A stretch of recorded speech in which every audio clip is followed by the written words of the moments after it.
नमस्कार बच्चों। श्री मंगला शिक्षण समिति मंगला विद्या मंदिर की हिंदी शिक्षकी श्रीमती अश्विनी।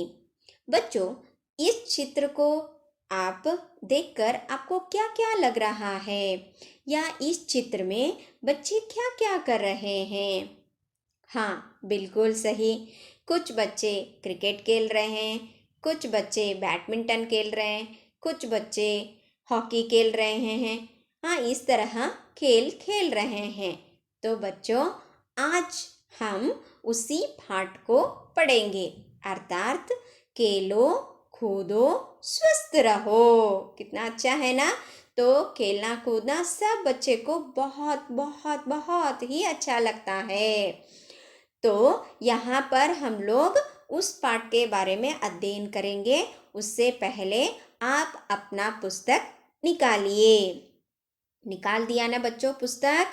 तो पेज नंबर 27 निकालिए। निकाल दिया ना? तो यहाँ पर मैं शब्दार्थ दी हूँ, ध्यान दीजिए।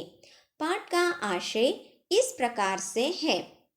जीवन में स्वास्थ्य का महत्वपूर्ण स्थान है। सेहत को बनाए रखने के लिए कई लोग बहुत पैसे खर्च करते हैं। पैसे खर्च किए बिना ही अपने जीवन को स्वस्थ रखने के लिए खेलो कूदो स्वस्थ रहो, इस सूत्र को अपनाइए। क्योंकि जो व्यक्ति खेलता है तन से मन से सुदृढ़ रहता है। बच्चे खेलते तो कितना खुश रहते हैं ना। तो बड़े होते होते क्या हो जाते हो, खेल कूद पर अपना मन ही नहीं लगाते। इसीलिए बहुत सारे व्यायाम करने पड़ते हैं और बहुत सारे बीमारी आ जाते हैं। इससे हम लोग पैसे खर्च करते हैं। ये सभी को छोड़कर हमें क्या करना चाहिए? खेलना चाहिए। दिन में 1 घंटे तो हम लोग खेलेंगे तो अपना मन तन दोनों क्या रहेंगे? आनंद पूर्वक रहता है। उसी के बारे में यहाँ पर जानकारी है। तो पाठ का आशय आपको समझ में आ गया। अभी हम लोग पाठ को देखेंगे, क्या दिया गया है पाठ के अनुसार।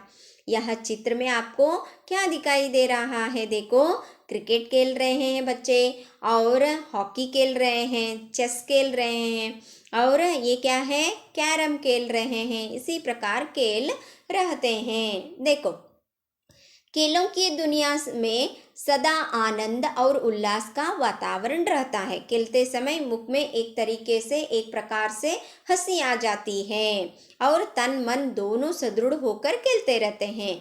उत्साह का शीतल समीर बहता रहता है। उत्साह मतलब हम लोग उससे भी आगे बढ़ सकते हैं और खेल सकते हैं करके मन में एक तरीके से आनंद रहता है।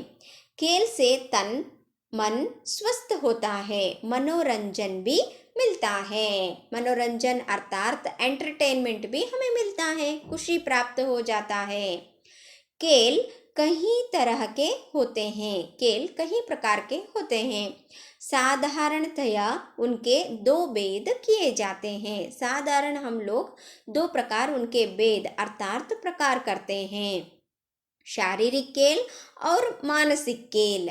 शारीरिक खेल और मानसिक खेल इस प्रकार का 2 खेल रहता है। किस प्रकार रहता है? देखो, जिन खेलों में शारीरिक श्रम अधिक करना पड़ता है उन्हें शारीरिक खेल कहा जाता है। उदाहरण के लिए कबड्डी, हॉकी, गुल्ली डंडा, क्रिकेट, कुश्ती, फुटबॉल, बैडमिंटन, तैरना, दौड़ना आदि यह क्या है बच्चों? शारीरिक खेल है। इसके विपरीत जिन खेलों में मानसिक, विपरीत मतलब इसका विरुद्ध, विलोम कहते हैं ना, वैसे मानसिक खेल श्रम अधिक होता है, उन्हें मानसिक खेल कहते हैं। उदाहरण के लिए शतरंज, शतरंज अर्थात चेस। चेस खेलते समय हम दिमाग का ज़्यादा से ज़्यादा इस्तेमाल करते हैं और एकत्रित होकर उसके ऊपर ध्यान रखकर खेलते रहते हैं। शतरंज, कैरम, पासा, बकरीबाग, यह सभी क्या है? मानसिक खेल कहा जाता है। समझ में आ गया ना आपको? जिस तरह शारीरिक खेल अलग है, मानसिक खेल अलग है, इसी प्रकार वैयक्तिक खेल और सामूहिक खेल के रूप में भी भेद किया जाता है। वो तो सही है। वैयक्तिक खेल और सामूहिक खेल कहकर भी अलग कहते हैं। वो कौन कौन सी हैं? वैयक्तिक खेलों में तैरना, तैरना अर्थात स्विमिंग करना, दौड़ना रनिंग रेस, अकेले दौड़ते हैं या 2 3 4, मतलब वहाँ पर व्यक्तिगण अलग अलग रहते हैं, लेकिन रैंक आने पर एक को ही वहाँ पर दिया जाता है। एरोबिक्स तीर चलाना, और बिलियर्ड्स शूटिंग नाव चलाना, छलांग मारना। और सामूहिक खेलों में वॉलीबॉल, यानी कि उनका एक टीम रहता है, जैसे क्रिकेट टीम रहता है ना, वैसे ही वॉलीबॉल और क्रिकेट, फुटबॉल, कबड्डी, बैडमिंटन आदि यहाँ पर समूह रहता है। इसी प्रकार खेलों का और एक भेद है। कबड्डी, क्रिकेट, हॉकी, वॉलीबॉल आदि मैदान यानी कि आउटडोर में खेलते, यहाँ घर पे तो नहीं खेल सकते, या स्कूल के अंदर कक्षा में तो नहीं खेल सकते, ग्राउंड में ही हमें खेलना पड़ेगा। बाहरी खेल, उसको क्या कहते हैं? सामूहिक खेल। और बाहर खेलना है क्या? खेल यानी कि बाहर अर्थात ग्राउंड में। शतरंज, कैरम, पासा आदि घरेलू खेल इंडोर गेम कहते हैं। पासा अर्थात आपको समझ में आया होगा, ये स्नेक ऊपर जाता रहता है, वो खेलते हैं ना, उसे हम लोग पासा कहते हैं। यहाँ अंदर खेलने वाले खेल है। आजकल हमारे देश में हॉकी, क्रिकेट, बैडमिंटन, शतरंज, कुश्ती आदि खेल काफ़ी लोकप्रिय हो रहे हैं। लोकप्रिय यानी कि ज़्यादा से वहाँ पर बच्चे खेलने की और बड़े खेलने की उत्सुकता दिखाई दे रहा है। तो आपको समझ में आ गया खेल कूद किस प्रकार के होते हैं और उसको किस तरह हम लोग विभाग करते हैं, मानसिक खेल और बाहरी खेल और अंदरूनी खेल और बाहरी खेल करके हम लोग क्या करते हैं, अलग अलग रूपों में उसको पहचानते हैं, उसके बारे में जानकारी प्राप्त करते हैं। इस पाठ में आए हुए कुछ प्रश्न मैं यहाँ पर दी हूँ, ध्यान दीजिए। खेलों के प्रकार लिखते हुए उदाहरण दीजिए। खेल में कितने प्रकार है उसके बारे में यहाँ पर बताना है। खेल कई तरह के होते हैं। साधारणतया 2 भेद किया जाता है, शारीरिक खेल और मानसिक खेल। शारीरिक खेल जैसे कबड्डी, हॉकी, गुल्ली डंडा, क्रिकेट, कुश्ती, फुटबॉल, तैरना आदि। मानसिक खेल जैसे शतरंज, कैरम, पासा, बकरीबाग आदि। इसे मैदान खेल तथा घरेलू खेल के रूप में भी खेला जाता है और वैयक्तिक खेल तथा सामूहिक खेल के रूप में भी खेला जाता है। यहाँ आपको क्लास वर्क में लिखना है बच्चों। वाक्यों में प्रयोग कीजिए। उत्साह, खेलने से हमारा मन में उत्साह का शीतल समीर बहता रहता है। समीर अर्थात हवा। पुरस्कार, मैथिली शरण गुप्त जी को पद्म भूषण पुरस्कार मिला है। मानसिक श्रम, शतरंज खेलने के लिए मानसिक श्रम की आवश्यकता होता है या है। आयोजन, पाठशालाओं में खेलों का आयोजन करते हैं। पाठशाला में तो खेलों का आयोजन यानी कि स्पोर्ट्स डे कहते हुए आयोजन करते हैं। इसी प्रकार मैं यहाँ पर व्याकरण विभाग दी हूँ। समानार्थक रूप लिखिए। दुनिया, जग, संसार, विश्व। वीर, बहादुर, साहसी। स्पर्धा, प्रतियोगिता। पुरस्कार, इनाम, उपाधि भी कहते हैं उन्हें। विद्यार्थी, छात्र। विलोम शब्द लिखिए। आवश्यक, अनावश्यक। उन्नति, अवनति।